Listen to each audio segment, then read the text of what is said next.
मित्रांनो, आपण पुढे कंटिन्यू करूया शेप फंक्शनला. मागे मी बोललो होतो की शेप फंक्शनमध्ये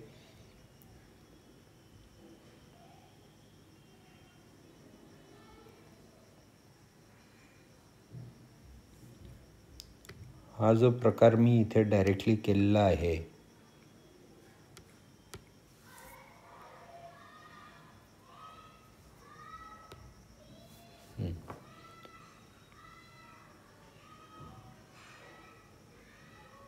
हा जो डायरेक्टली आन्सर मी इथे लिहिलेला होता आणि मग आन्सर लिहून आन्सरला परत इव्हॅल्युएट करून मी तुम्हाला दाखवलं की हा या फॉर्ममध्येच येतो आहे, जो की आपला स्ट्रेन एनर्जीचा फॉर्म्युलेशन होता.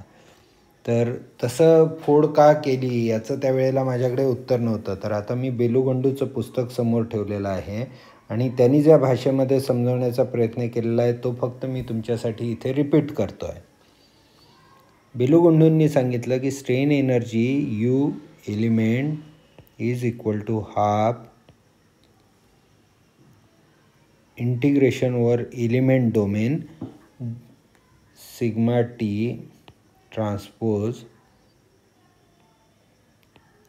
into strain matrix. या केसमध्ये सिंगल टर्म आहेत या स्ट्रेस आणि स्ट्रेनच्या, पण जनरली स्ट्रेस आणि स्ट्रेनचा टेन्सर असणार आहे, वेक्टर असणार आहे इंटू एरिया इंटू dx. किंवा सोप्या भाषेमध्ये आत्ता आपण हे बघितलेलंच आहे ना, stress into strain into dv is the strain energy stored in the element. Same formula आपण इथे वापरलेला आहे. आता बेलुगंडूंनी काय सांगितलं आहे की स्ट्रेनला आपण इन टर्म्स ऑफ डिस्प्लेसमेंट लिहू शकतो. Displacement U is generalize displacement. तसंच नोडल डिस्प्लेसमेंटच्या फॉर्ममध्ये जर मी त्याला लिहिलं तर त्याला त्यांनी क्यू मॅट्रिक्स म्हटलेला आहे. म्हणजे U1 आणि U2चा जो वेक्टर आहे तो, आणि बी हा स्ट्रेन डिस्प्लेसमेंट मॅट्रिक्स आहे जो स्ट्रेन आणि डिस्प्लेसमेंटला कोरिलेट करणार आहे. तसंच कॉन्स्टिट्युटिव्ह रिलेशन वापरून स्ट्रेस मॅट्रिक्स आणि स्ट्रेन मॅट्रिक्स जो आहे तो आपला E इंटू स्ट्रेन. आता हा E सुद्धा मॅट्रिक्स असू शकतो जो कॉन्स्टिट्युटिव्ह रिलेशन आहे, स्ट्रेस आणि स्ट्रेनमधला रिलेशन, आणि स्ट्रेन हा सुद्धा वेक्टर असू शकतो. किंवा जसं ह्या सोप्या उदाहरणामध्ये 1 डायमेन्शनल प्रॉब्लेम असल्यामुळे सिंगल टर्म आहे, तशा प्रकारे सिंगल टर्म असू शकते. तर याला मी लिहू शकतो E into B into Q.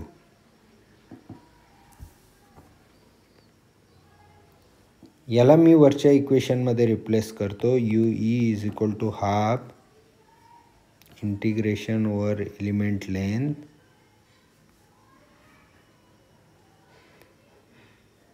सिग्माच्या ऐवजी मी लिहील E B Q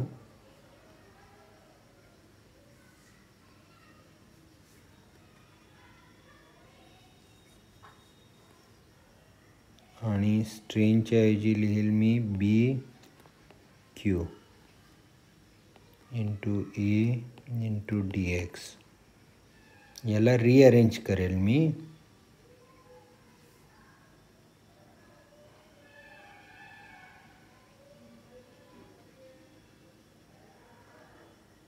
sorry, sigma transpose आहे माझा इथे, त्यामुळे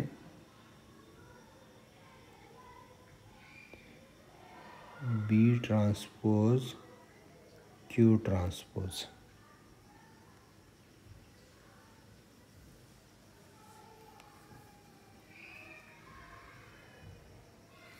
सॉरी, ट्रान्सपोज जेव्हा मल्टिप्लिकेशनमध्ये होतो तेव्हा त्याचा सिक्वेन्स बदलतो.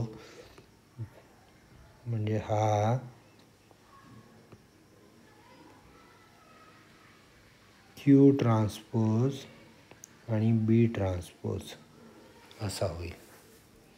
या इक्वेशनची फोड जर आपण अशी केली, आता क्यू हा नोडल डिस्प्लेसमेंट आहे त्यामुळे हा एक्सवरती डिपेंड नाही राहणार, म्हणून त्याला मी बाहेर काढेल. म्हणून मी म्हणेल Q transpose integration over element length E into B transpose into B into A into dx आणि दुसरा क्यूब मॅट्रिक्स सुद्धा मी बाहेर काढेल. तर हा जो आहे ही टर्म आहे माझी stiffness K E, element stiffness matrix. का बरं आहे? कारण Q into K is force into displacement into half is work done, आणि work done is equal to internal strain energy stored. म्हणून ही टर्म जी आहे ही टर्म मी के ई म्हणेल, एलिमेंट स्टिफनेस मॅट्रिक्स म्हणेल. एलिमेंट स्टिफनेस मॅट्रिक्स हा याच्यावरनं आपल्याला कॅल्क्युलेट करता येतो आणि हा जनरलाइज आहे, हा सगळीकडे लागू होईल. आपले जेवढे मेकॅनिक्सचे प्रॉब्लेम आहे 2 डायमेन्शनल 3 डायमेन्शनलला सुद्धा हा आपण वापरू शकू. त्यामुळे मी याला सध्या असा घेतो, K E is equal to integration over element length E B T into B into A into D X. आता बी मॅट्रिक्स काय आहे आपला तो बघण्याचा प्रयत्न करू. स्ट्रेन डिस्प्लेसमेंटमधला रिलेशन आपण मागे सॉल्व केलेला आहे.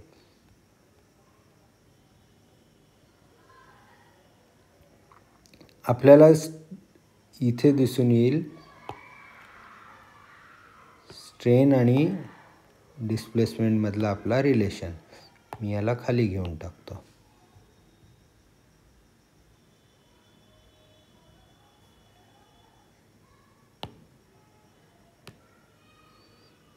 तर याला मी लिहू शकेल strain is equal to 1/L into U2 minus U1. दोन्हीला निगेटिव्ह करून टाकलं मी डिनॉमिनेटर आणि न्यूमरेटरला. याला मी 1/L मला हवा आहे strain in terms of displacement, nodal displacement. Nodal displacement आहेत माझ्या U2 आणि U1.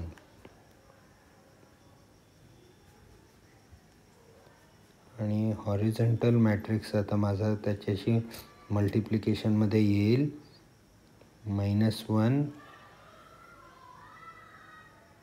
सॉरी, मी सिक्वेन्स थोडा रँडम घेतल्यासारखा झाला आहे. हा होईल U1 आणि हा होईल U2. पहिली डिस्प्लेसमेंट अगोदर लिहिणार, दुसरी डिस्प्लेसमेंट नंतर लिहिणार. -1 +1. यालाच फक्त मी मॅट्रिक्स फॉर्ममध्ये लिहिलेला आहे, मल्टिप्लिकेशन फॉर्ममध्ये. आता ह्याच्यापैकी हा जो मॅट्रिक्स तयार झालेला आहे हा मॅट्रिक्स बी मॅट्रिक्स आहे, जो स्ट्रेन आणि डिस्प्लेसमेंटमधला रिलेशन सांगतोय किंवा कोरिलेट करतोय. सॉरी, बी मॅट्रिक्स इथपर्यंत येईल, म्हणजे 1/L सुद्धा त्याच्यामध्ये येईल. आणि स्ट्रेस इज इक्वल टू, आता स्ट्रेस वगैरे जाण्याची गरज नाही आपल्याला. बी मॅट्रिक्सच्या स्टममध्ये के ई आहे माझ्याकडे. So I will write K E is equal to integration over element length. E बाहेर निघाला, एल बाहेर निघाला, ए बाहेर निघाला. या इक्वेशनमधनं ई बाहेर निघाला, ए बाहेर निघाला आणि बी मॅट्रिक्समधला जो एल आहे तो बाहेर निघाला. दोनदा निघेल, L² होईल, L². आणि B transpose will become -1 +1. B matrix will become -1 +1.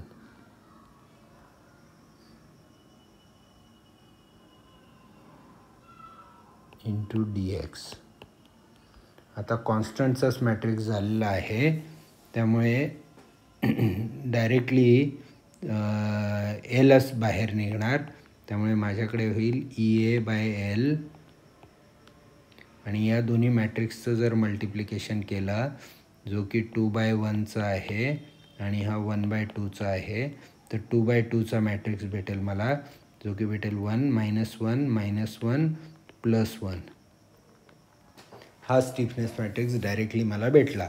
हा बेलुगंडोमध्ये दिलेला ॲप्रोच आहे. प्रत्येक पुस्तकामध्ये किंवा लिटरेचरमध्ये वेगवेगळे ॲप्रोच असू शकतात. अल्टिमेटली आपण स्टिफनेस मॅट्रिक्स काढताना काय करत आहोत हे बेसिक समजणं महत्त्वाचं आहे. आणि बेसिक काय आहे की आपण वर्क डन आणि म्हणजे एक्सटर्नल वर्क डन आणि इंटरनल स्ट्रेन एनर्जी या दोन्हीला कम्पेअर करत आहोत.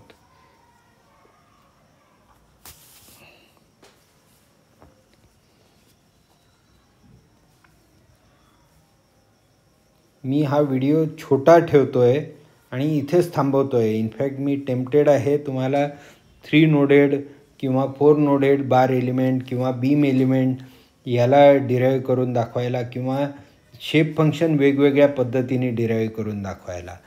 पण ॲब्झॉर्ब करण्याचा स्वतःचा वेळ तुम्हाला भेटायला हवा, तुम्हाला पुस्तक रेफर करायला वेळ भेटायला हवा.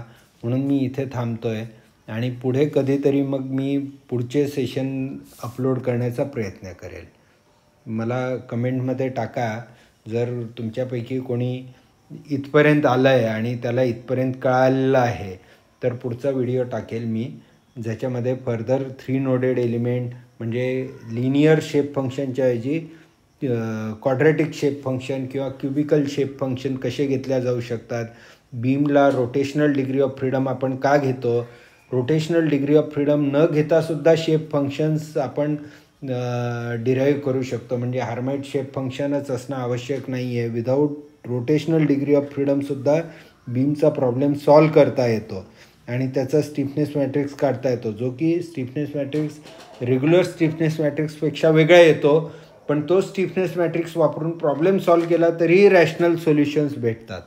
तर फारच इंटरेस्टिंग फील्ड आहे की फक्त इंटरपोलेशन फंक्शन वापरून आपण स्टिफनेस मॅट्रिक्स वेगवेगळ्या एलिमेंटचे कसे काढू शकतो. आणि पुढे हा ॲप्रोच आपण 2 डायमेन्शनल एलिमेंटला म्हणजे for example CST element constant strain triangle, जसा हा बार आपण बघितला 2 नोडेड, याच्यामध्ये स्ट्रेन ही throughout the element length same आली, तशी त्या ट्रायंग्युलर एलिमेंटमध्ये स्ट्रेन थ्रूआउट एलिमेंट सेम येणार जर 3 नोडेड घेतला तर. पण 4 नोडेड किंवा 6 नोडेड एलिमेंट घेतला म्हणजे इंटरमिजिएट नोड दिले 3 नोडेडला, तर आपल्याला shape function higher interpolation allow करेल आणि त्यामुळे strain throughout the element constant नाही राहणार. तर त्याला आपण कसं करू शकतो हे आपण पुढे बघू शकू. पण इथपर्यंत तुम्ही आला तर मला कळवा, पुढचे मग मी अपलोड करेल. थँक्यू.